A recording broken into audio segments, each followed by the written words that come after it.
JMC 6000 here, and before me I have the Mitsubishi 2023 leftover Outlander Sport, but I don't think they changed one for 24, so it could be a 24 review. Anyway, so what I wanted to do in this video is kind of go over the Outlander Sport, and it's known to be one of the cheaper all-wheel drive vehicles, but as I'm going to show you, there's much better options out there if you want to go with a cheaper all-wheel drive vehicle.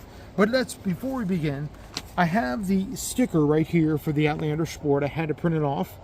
Anyway, so this particular stickers for $27,180 after some of the options that the dealership added: cargo package, tonneau cover, welcome package, all-weather essentials like floor mats and whatnot.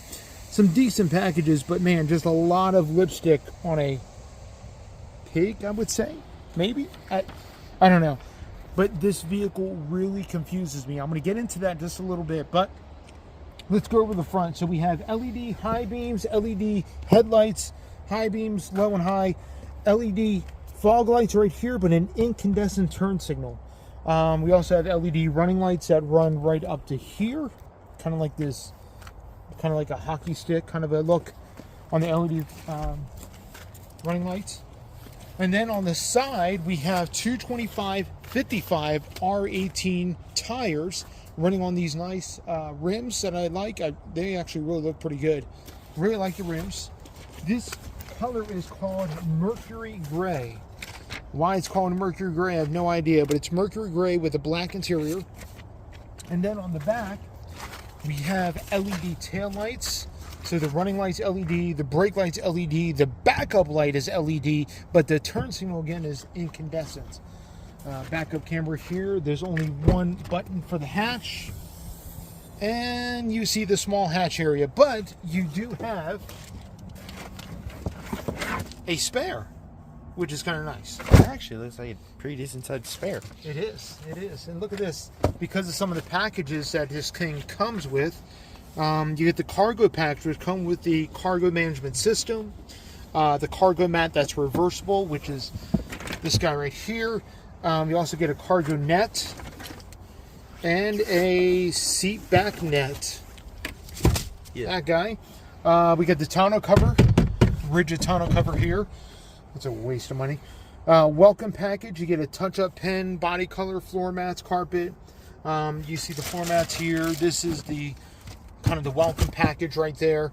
You also get vehicle manual binder, which is in there, and then the all-weather essentials, which has the floor mats and the cargo tray. Anyway, they brought the vehicle up to $27,000. It's really not even worth $25,000. But let's go inside and let's do an interior review. Oh, before we do, let's go ahead and pop the hood. Show you what's powering this beast. Underneath the hood of the Mitsubishi Outlander Sport, you have the 2-liter MyVec. It's supposed to be like VTEC, but it's MyVec. 2-liter dual rear cam, 16 valve, 148 horsepower, 145 pound-feet of torque, 4-cylinder, hooked up to a continuously variable transmission, CVT. I don't think it's even a good CVT. It reminds me of the CVT out of the Mirage, which I'll get into on the drive. But this is what you have. This engine is really nothing special. You got MyVec going on, but there's no variable valve timing. There's no direct injection. It's just port injected. Kind of like a traditional run-of-the-mill 4-cylinder. Nothing really fancy, no turbos, no anything special going on. You could probably stick like a turbo back there. You probably could, but they decided not to. Man, that hood's heavy. All right, let's go inside.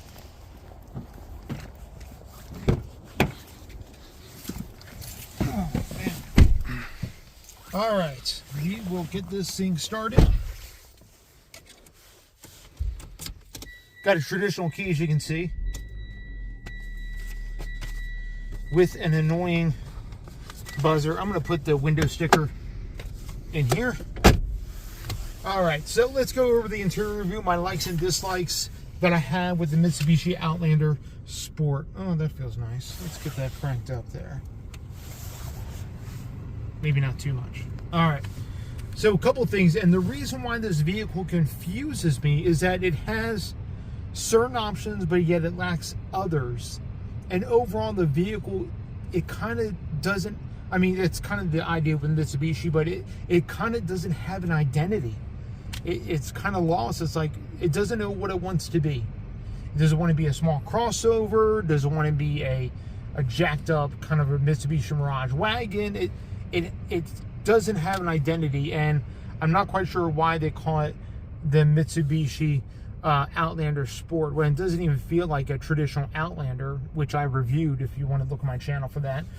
But the Outlander is so much nicer than this. So, couple things that Mitsubishi wants to boast about this little CUV, I guess you would call it. They say soft touch materials on the dash, which it is somewhat soft, elephant skin we got going on here. The same stuff is on the top of the door panel. This is hard, but then you have the fabric of the seat is on the armrest here. And then, at least I do get a center armrest, has the same elephant skin almost as what's on here and what's on the top of the door panel. Pretty deep center console. We got a 12-volt power outlet right there. This whole thing jiggles. All right. Manual e-brake. And then we have, I don't know, it looks like aluminum kind of looking trim here. But I will say this side here where your knees would rest is nice and padded and stitched, which is pretty nice. So you have the traditional, it makes noise. Anyway, traditional shifter there. You got regular climate controls. You can set in auto mode, but if you wanted to, traction control off and on. Another 12-volt outlet here. And then the radio, the head unit. The most basic head unit I've ever seen in a vehicle is this right here. This takes me back to, like, I don't know, 2010. It doesn't have Android Auto. For $27,000, you don't get Android Auto, you don't get Apple CarPlay in this basic head unit. I don't even know if there's a head unit upgrade for the Mitsubishi Outlander Sport, but you get a basic head unit. So I'm kind of disappointed about that. You do get collision mitigation. You do get kind of a lane departure warning. But and you also get an auto dimming rearview mirror, which I'm very surprised at. But again, there's other features that this vehicle lacks, which really bugs me.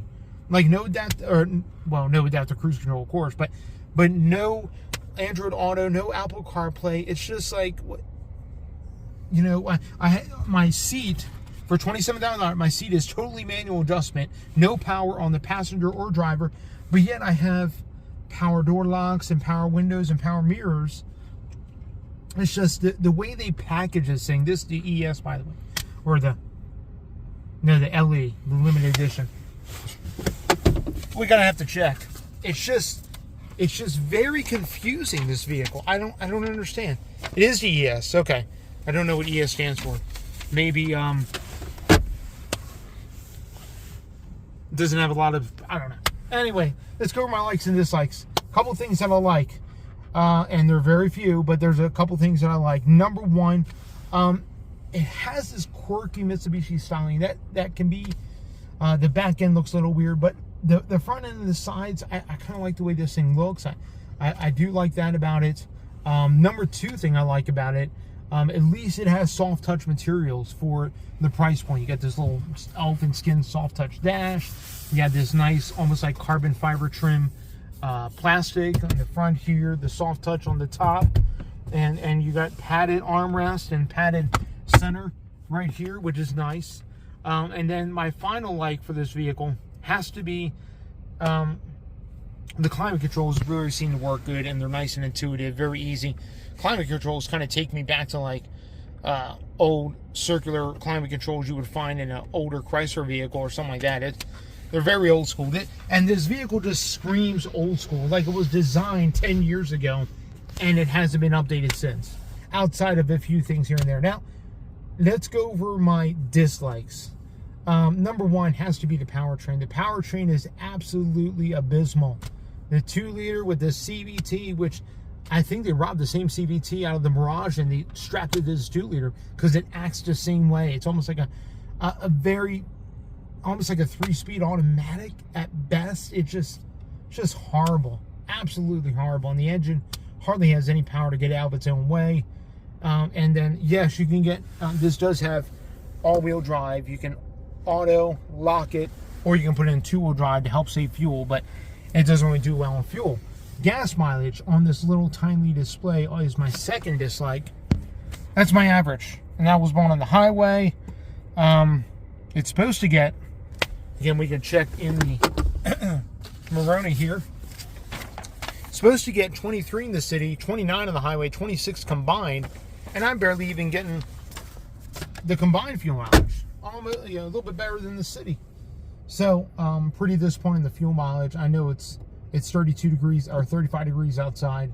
We got cold weather, everything else, but still can do a little bit better than that, especially only being a 2-liter with 148 horsepower. Come on, Mitsubishi. And then my final dislike has to be just a weirdness. No Android Auto, no Apple CarPlay, but yet I get an auto-dimming rearview mirror. I do have all-wheel drive, but yet I don't have a power seat or anything like that. No leather-wrapped steering wheel. There's just weirdness going on, and I don't know what to really make of it. The gauges look like they were ripped out of a 2010 vehicle. They hardly give any information at all. That's my distance to empty, which fluctuates dramatically. It's just, I don't know. I mean, for the price point, and the dealership I got this from, Ariat Mitsubishi over in Spokane, they're taking like $3,000, I think almost $4,000 off to make this a kind of to make it to where you would want to buy it. But I think there's better vehicles out there, especially for the price point. If you want a small little CUV, SUV with all-wheel drive, there's better vehicles out there. In fact, I may just review it next week, so stay tuned for that. Let me go into the driving portion, and let me tell you how it drives, how it feels as I go on my standard hill and do some different things there. But I appreciate you guys tuning in, and let's go to the driving portion and I'll sum up my final thoughts of this Mitsubishi Outlander Sport. All right, we're back in the driving portion in the 2023 Mitsubishi Outlander Sport. I had the cruise control set to 55. Going up this hill here, one of the issues I have with this vehicle and with this powertrain, which is pretty atrocious, is that, first off, the cruise control, it's not adaptive. I know that's regular run-of-the-mill cruise control. It has such a variableness to where I don't feel like it even picks up engine speed until like it drops down to at least 2 or 3 miles per hour, almost like the throttle is driven by a cable instead. But this has electronic throttle. It doesn't make any sense. And that's why I think this vehicle is so confusing. Like, it has amenities and different things, but yet it feels like this vehicle was just stuck. It's stuck back in 2010. It's just so, I don't know, it's so bad. It's like a jacked up Mirage. The same transmission that's out of the Mirage must be in this thing. And the engine just feels horrible. It's weak and noisy and moans and groans, and oh my goodness. Now, I will say, overall, the vehicle is pretty smooth. The steering is pretty, has some good inputs to it. It seems to drive just fine. But overall, I would say this vehicle, if you're looking at a Mitsubishi and you want kind of a smallish SUV type of a Mitsubishi vehicle, skip the Outlander Sport. In fact, I don't even know why it's called Outlander Sport. It should be called Mitsubishi Mirage Sport or Mitsubishi Mirage CUV. But skip the Outlander Sport, and I would just go for the Eclipse Cross. You guys saw, or most of you see my video of the Eclipse Cross. It's a decent SUV. I like the 1.5 turbo paired with that CVT. Seem to work really well together. Unlike this pairing, is just absolutely atrocious and horrible. Other than that, it's a decent run SUV. It's pretty decently quiet on the road. It doesn't have any kind of variness as far as wobbliness going down the road or anything like that. But the steering seems to be pretty precise. But anyway, just the powertrain is just so abysmal. It's so bad. And I know that if you get the top model of the Outlander Sport, you get a 2.4 liter with about 20 more horsepower, but I don't think it's going to make that big of a difference. And then if you're going to get the top model of the Outlander Sport, then you might as well just get the Eclipse Cross anyway. Because you're right now, then you're in Eclipse Cross pricing territory anyway, so you might as well just get the Eclipse Cross. It has the better engine in it, the better transmission, and then the next step up would be just getting an Outlander. But personally, for me, just to sum up this review on this driving portion, I would totally skip the Outlander Sport altogether. But if you're diehard Mitsubishi, they do have a good warranty, one of the best in the industry, 10 years, 100,000 miles.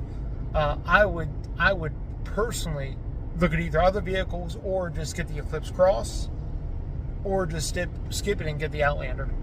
So, I mean, Mitsubishi is really at a weird time right now. I think they don't know what they're doing. And this vehicle just feels like it's confused, just like the company itself. It's just confused. I mean, yeah, this nice Outlander, and then you got the Outlander Sport, which has nothing to do with the regular Outlander. Absolutely zero to do with the regular Outlander. So, I don't know. Just, this company is very, very confused. It doesn't know what it wants to be, just like this SUV, CUV, whatever you want to call it. Anyway, you guys like, comment, subscribe, hit the bell notification. I upload videos every single Wednesday morning, every single Saturday afternoon, evening, and appreciate you guys. And you guys be blessed, and we'll catch you on the next review. Thank you.